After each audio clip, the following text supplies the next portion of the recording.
hizo silencio en Asensio y a la Batalla de las Piedras llegó tarde tras perder el 175. Con Juana de Arco tiró unos penales, a Cristóbal Colón le regaló un GPS y brindó a la salud de Sócrates con cicuta. Es Jona Rodríguez, que hoy nos trae otras historias imposibles de repetir.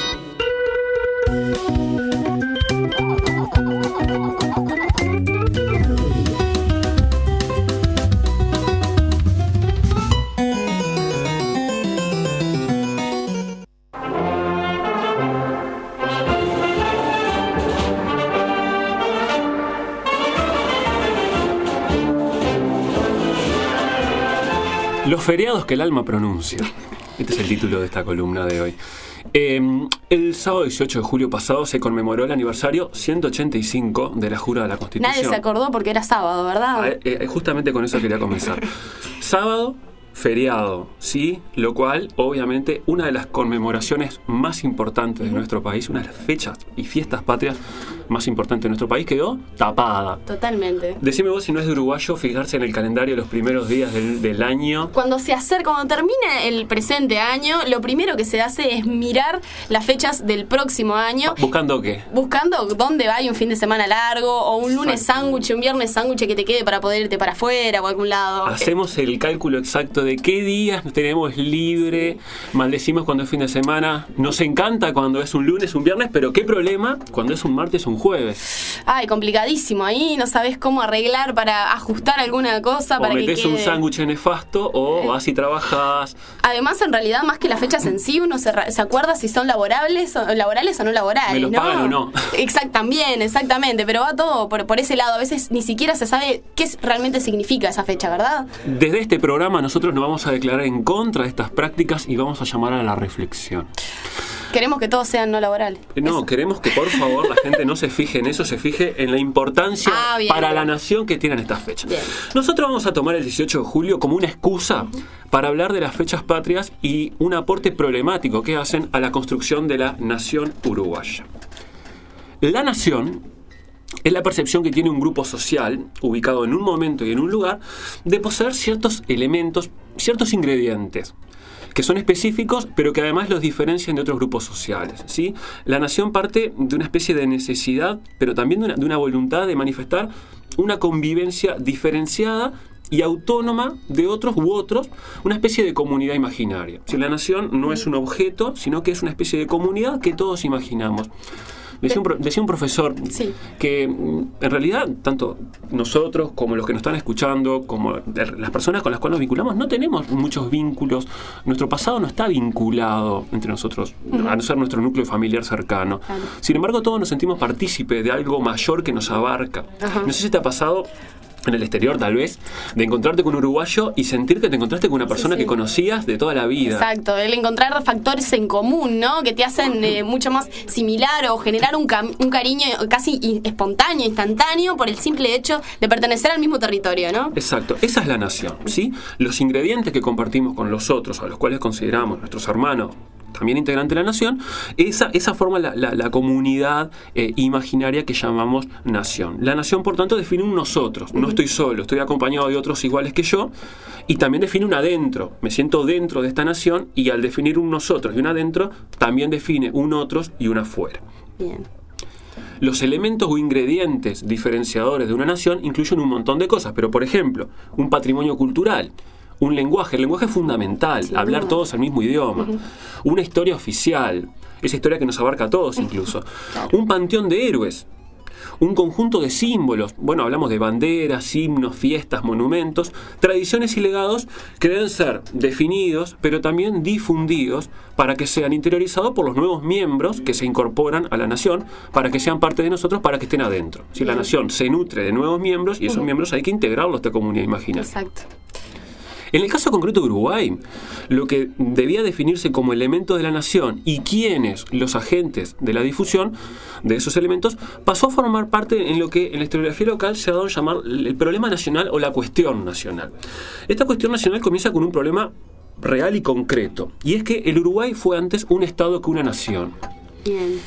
Recordemos que en 1830 el Uruguay era un país formado por grandes colectividades de inmigrantes europeos, en su mayoría. Cuando se habla en la época acá de Montevideo, se habla que se hablaban 6-7 idiomas distintos. Donde convivían además muchas costumbres, no solamente el idioma. A esto se suma la permeabilidad de las influencias luso-brasileñas y argentinas en el acontecer local, en donde se desfiguraban un poco las lealtades locales con las de nuestros vecinos. Muchos se consideraban argentinos, otros añoraban los años de dominación portuguesa.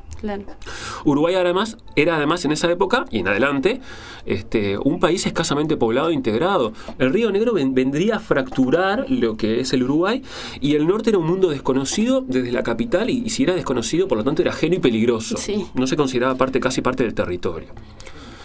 Ello obligó a gobernantes y algunos intelectuales y artistas comprometidos desde fines del siglo XIX y comienzo del siglo XX con la construcción del ser uruguayo, para dar forma a una comunidad imaginaria a través de un relato en donde la nación aparecía antes que el Estado. Es decir, se invierte el orden. Primero la nación y luego el Estado, la organización política. Una nación encarnada en un pueblo que luchó, defendió principios de libertad, igualdad, autonomía, democracia, y que dio su vida para lograr la independencia de poderes extranjeros. Menciono solo, pero esta lista que voy a dar es de escasos nombres de esta gran cantidad de intelectuales y gobernantes que se dedicaron a esto. Pero hay que mencionar a Bernardo Berro, a Juan Zorrilla de San Martín, a Francisco Bauzá, Juan Manuel Blanes, y un poco más acá en el tiempo, Pablo Blanco Acevedo, Pibel Devoto, entre muchísimos otros. Este relato es verdaderamente funcional al objetivo de construir nación y, por tanto, forma parte de la historia oficial que a todos nos han enseñado. Este relato a todos nos va a parecer cercano y conocido. En ese relato vamos a encontrar un pueblo definido como los orientales, integrado por criollos díscolos del poder español, portugués y porteño. Muchos de ellos son gauchos, encontramos a los negros, a los indios, y principalmente vamos a encontrar al líder de los orientales. José Gervasio Artigas es el líder que logra, de alguna manera, la fidelidad de este variopinto pueblo a través de su carisma y su visión política. Es el que se enfrenta a los enemigos, de los cuales queríamos diferenciarnos, en pos de un proyecto independiente. Sí, el que logra también unir amalgamar, conjunto de integrantes de este territorio que era tan diverso, ¿verdad? Los indios eran indomables, los gauchos también, sin embargo, ante la figura de Artigas, él lo lograba. Él era carismático. ¿Tan peticito él? Bueno, es otra construcción nacional, la fisonomía del Artigas, ¿no? El relato oficial inventa al Artigas héroe, inventa el artiguismo e inventa el archivo Artigas, porque si hay algo que Artigas nunca generó fue un archivo, porque él los documentos los manejaba de una forma poco sistemática, y lo vincula íntimamente con los hechos posteriores que llevaron a la independencia y a la construcción del Estado uruguayo, generando una línea bastante discutible de continuidad entre el ser oriental y el ser uruguayo que continúa hoy día. Esto es extremadamente problemático porque requiere trucar la historia, negar hechos, sobredimensionar otros, pero todo ello por el logro de un relato nacional. El objetivo es ese. Un ejemplo es la afirmación de que Artigas no fue derrotado, sino que fue traicionado. Es cierto. Por lo que a nadie se le ocurre preguntar si Artigas no llevó a cabo una mala estrategia de alianzas políticos-militares. Obviamente los héroes no se equivocan. Y además esta hipótesis de la traición justifica que se haya ido al Paraguay no como un destierro, sino como una opción moral. Decidió alejarse de los malos. Exactamente. Y no volver porque son malos. No se nos escapa además que Artigas resuelve el problema que sería tener que elegir un héroe blanco o colorado, que los hubo, y mucho más vinculado incluso a los sucesos que llevaron a la independencia. Sí, a la lucha independentista, sin duda, ¿no? Rivera, Oribe, los primeros presidentes del Estado uruguayo. Cada uno desde su lugar y con contradicciones, pero en realidad ellos realmente son... Eran los verdaderos héroes independentistas. Exactamente. Además, hay algunos textos discutibles de la historiografía donde Rivera, Oribe y Lavalleja son duramente críticos con Artigas. Duramente críticos, negando todo lo bueno que hizo. Porque Artigas tampoco peleó por una nación uruguaya, por un Estado uruguayo, ¿no? Partiendo desde allí, ¿no? Se crea una figura de héroe nacional cuando en realidad él no pregonaba por una creación de un Estado nacional, ¿verdad? Es interesante las imágenes de la época cuando se inaugura el monumento a Artigas en la Plaza Independencia con el mausoleo, lo cubría una bandera de Uruguay y una bandera de Artigas. Cuando tiran del cordón para que caiga, Artigas queda enganchada la bandera Uruguay en Artigas. Entonces la prensa al día siguiente renovó toda esta discusión. ¿Por qué Artigas se había quedado con la bandera Uruguay? Uno decía, porque no puede ser, porque Artigas nunca lo quiso, y otros decían, no, porque en realidad se apegó a este pabellón, etcétera, etcétera. Artigas odiaba Montevideo y está en el centro de la Plaza Independencia. ¿Por qué decía que Artigas viene a solucionar un problema? Y Artigas previó la formación de los bandos, partidos políticos blanco y colorado, y funciona como un comodín. Su rol revolucionario le sirve a la izquierda, su rol militar es bien visto por la derecha, su rol de estadista le gusta a los conservadores, su lucha por la libertad de los opresores y por la igualdad le gusta a los liberales. Es un demócrata, es genial Artigas en ese sentido, le sirve a todos, claro. Todos los van a reivindicar. Logra conjugar aspectos que dejan conformes a todos los ámbitos del espectro político uruguayo, ¿verdad? Lo que hacía con los gauchos y con los indios lo logra hacer. Se ve que Artigas, claro. Capaz que tiene razón. Realmente tenía una capacidad innata, aún después de su muerte, para amalgamar diferencias. Ya con este panorama complejo desde el arranque se abrieron otros frentes a resolver en la construcción de la nación uruguaya. Nosotros vamos a problematizar solamente uno de esos elementos de la cuestión nacional o del problema nacional, que es el de la definición de las fechas patrias. Fechas patrias. Las fechas patrias, convertidas en festividades de algún hecho o personaje que ha contribuido a la forja del país, son oportunidades de refundar periódicamente la nación por medio de la reiteración de un gesto conmemorativo. ¿Sí? La idea de recordar, de refundar, de conmemorar, de reunirnos para recordar, una memoria colectiva. Claro. Y acá importa mucho el rol disciplinador y en algún sentido evangelizador del ser nacional, al proporcionar una ilusión de continuidad temporal, con un pasado glorioso y una certeza de integrar una comunidad más grande de iguales. Vos cuando vas al estadio, hincha de Peñarol, y estás rodeado de otros hinchas de Peñarol, sentís que formás un sentido de pertenencia muy fuerte. Y cada vez que vas al estadio, lo renovás. Exacto. Sí, lo renovás. Entonces, de alguna manera, las conmemoraciones patrias tienen que ver con eso. Esto que hacen los estados modernos, todos, lo viene haciendo la Iglesia Católica desde sus orígenes, con sus feligreses, por lo que hacen los estados hoy es copiar un modelo que funcionó.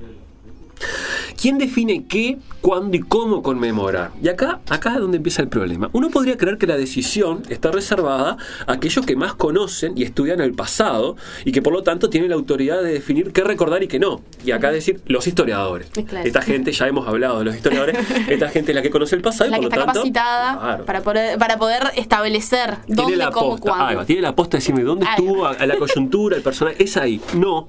Sin embargo, la autoridad de conocer el pasado a través de la investigación histórica no es lo que se necesita para definir una fecha conmemorativa. Los actores centrales de estas definiciones son los partidos políticos. Bien. Los partidos políticos además están en el poder. Claro. Los partidos políticos uruguayos han tenido y tienen una particularidad que es ser portadores y voceros de sus propias tradiciones. Construyen relatos, explicaciones y acumulaciones en donde se mezcla el pasado y el presente. Ellos construyen relato propio y de la nación. Hay un uso del pasado, como ha sostenido Rila en uno de sus últimos libros, que tiene una dimensión activa que se proyecta en el presente, en la medida en que legitima o no determinadas acciones políticas. Utilizar el pasado como una herramienta política presente. Es decir, los partidos políticos uruguayos realizan lecturas e interpretaciones del pasado propio y nacional que mucho tiene que ver con sus intereses presentes. En este sentido hay una operación de fabricación del pasado que es muy interesante analizar a través de las fechas patrias. Y voy a mencionar 3 ejemplos, a ver si acá queda claro. Bien. A través de estos ejemplos. Veamos rápidamente estos ejemplos. A ver, ¿cuál es la fecha de la independencia uruguaya? 25 de agosto. 25 de agosto, cuando nos declaramos independientes. Exacto. ¿Declararse independiente, ser independiente? O el 18 de julio, cuando se crea jurídicamente el Estado a través de la sanción de su primera constitución y somos reconocidos. Y donde hay aparte 5 años de diferencia, ¿no? Entre una fecha y la otra. 5 años de diferencia. ¿Cuándo es la fecha de nuestra independencia? Es una incógnita, ¿sí? El 25 de agosto es la fecha que recuerda a la Cruzada Libertadora, que contó como jefe y subjefe a Lavalleja y Oribe respectivamente. Tanto uno como otro y casi la totalidad de los 33 orientales, que todos sabemos que no son 33, formaron parte posteriormente del bando Partido Nacional. El 18 de julio recuerda la jura de la Constitución, acontecimiento que está muy vinculado a las tratativas y negociaciones que llevaron adelante figuras muy vinculadas al bando Partido Colorado. Sí, bando, como Rivera. Como Trapani. Entonces, no es cualquiera de esas dos fechas. Claro. Acá uno está tomando una postura también política. La ley del 17 de mayo de 1834, bajo el gobierno de Fructuoso Rivera, decretó que el aniversario de la jura de la Constitución era la única gran fiesta cívica de la República. Ya lo definió. ¿Qué tema? En cambio, durante el gobierno de Berro, Blanco, se derogó lo promulgado por Rivera y la ley del 10 de mayo de 1860 declaró el 25 de agosto como la gran fiesta de la República. Aparte quizás también se asimila a lo que es un relato más cultural, de cultura política, ¿no? De arraigar ciertas actitudes frente al acontecer nacional, ¿no? Los blancos más vinculados quizás a la cuestión más revolucionaria o de lucha, sí. Y quizás el Partido Colorado lado más vinculado a la cuestión más legislativa y reglamentaria, ¿no? Entonces hay dos fechas que también se condicen con las trayectorias que han tratado de defender política históricamente cada uno de los partidos. Y en esta línea de continuidad que decíamos recién, el blanco es oriental también, y el colorado es uruguayo. Es cierto. ¿Sí? La disputa que tenía Valle ya por comienzo del siglo pasado. Al complejo panorama político que se vivía en el Uruguay de la época se le agrega estas disputas sobre el pasado en la que se han visto duramente enfrentados los partidos políticos a lo largo de toda la historia y sin solución hasta el día de hoy. Es decir, la disputa continúa. Para profundizar este tema, les recomiendo revisar los debates que se dieron en la década del 20 acerca de cuándo debía festejar el centenario de la independencia del Uruguay. ¿Cuándo se debía festejar? ¿Qué problema? Claro, en el 20 se empezó a discutir si era en el 25 o en el 30. Y ahí, en esa época, es cuando se inaugura el Palacio Legislativo, el Estadio Centenario, la Plaza Independencia. Es decir, ahí hay una disputa muy importante. En el 25 es el Legislativo, creo, y en el 30 se inaugura el Estadio Centenario. Y creo que algún otro edificio más bastante emblemático. Ahí tenemos la vinculación con otras ramas del arte, es decir, y lo que vos decías de la cultura, ¿no? También. Fijar mojones que determinen esos acontecimientos que de alguna manera lo arropen y lo fijen. Esos debates del centenario están muy buenos. Son debates que se reeditaron en el 2010 con el festejo del bicentenario. En el 2010 tuvimos una reedición de ese debate que está buenísimo repasarla para profundizar. El segundo ejemplo nos lleva a 1919. El 19 de octubre se promulga una ley de feriados que establecía, además de los feriados que ya existían, 7 fechas universales como feriados nacionales. La lista es: 1 de mayo, Día de los Trabajadores; 2 de mayo, pegadito, Día de España; el 25 de mayo, Día de América; el 4 de julio, un mes productivísimo, divino, ¿no? mayo, Claro. ¿no? Los empresarios felices. El 4 de julio, Día de la Democracia, Declaratoria de Independencia de Estados Unidos. El 14 de julio, Día de la Humanidad. El 20 de septiembre, Día del Libre Pensamiento. Y si no te gusta esa, podía ser el Día de Italia. Y si no te gustaba esa, podía ser el Día de la Masonería. Y además, a eso le agregamos el 12 de octubre. Bien. En esa misma ley, además, se cambió el significado de algunos feriados de origen religioso. La Navidad se convirtió en el Día de la Familia. El Día de Reyes Magos, el 6 de enero, pasó a ser el Día de los Niños. La Semana Santa, Semana de Turismo. Y la sustitución más original, por lejos, el 8 de diciembre, Día de la Inmaculada Concepción de María, pasó a ser el Día de las Playas. ¿Cómo tenemos que leer estos cambios? ¿Sí? Y básicamente responden al interés político de Valle y su sector por avanzar en la secularización de la sociedad uruguaya e imprimirle un carácter netamente cosmopolita, muy afín a la ideología vallista de la época. Sin duda. El vallismo cantaba la Marsellesa. Claro. ¿Sí? Una visión cosmopolita, europeizante. Sí. Europeizante totalmente, ¿no? Tomando fechas patrias de otros países, ¿verdad? Por supuesto. Y bueno, la discusión que se generó en los medios de prensa de la época es que estas fechas no son nacionales. Claro. Y el vallismo salió duro a decir, no, son festividades nacionales, son universales. Claro. Y nosotros, ¿cuál es la idea del cosmopolitismo? Ser ciudadano del mundo. Por lo tanto, son fechas que tenemos que conmemorar. Y el tercer ejemplo, lo traigo un poco más a la actualidad.